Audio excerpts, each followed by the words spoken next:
আসসালামু আলাইকুম। আশা করি সবাই ভালো আছেন।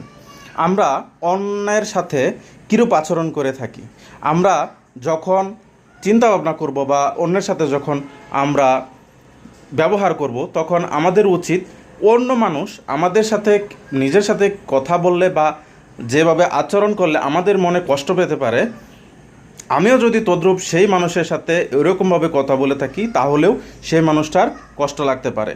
যখন আমরা অন্য মানুষের সাথে যখন কথা বলবো বা মিশবো বা সম্পর্ক করব, তখন আমরা চিন্তা করব যে মানুষের সাথে সদ্ব্যবহার করা ভালো এবং দয়ালু মনোভাব প্রকাশ করব, যেটা আমরা নিজেরা ডিজার্ভ করে থাকি। যে কথাগুলো বললে আমি আমার ক্ষেত্রে কষ্ট পাবো, সেই কথাগুলো অন্যকে বলা যাবে না, সেই কথাগুলোকে দূরে থাকতে হবে। এইভাবে আমাদেরকে চলতে হবে, যেটা আমাদের কষ্ট লাগবে সেটা অন্যকে বলা যাবে না।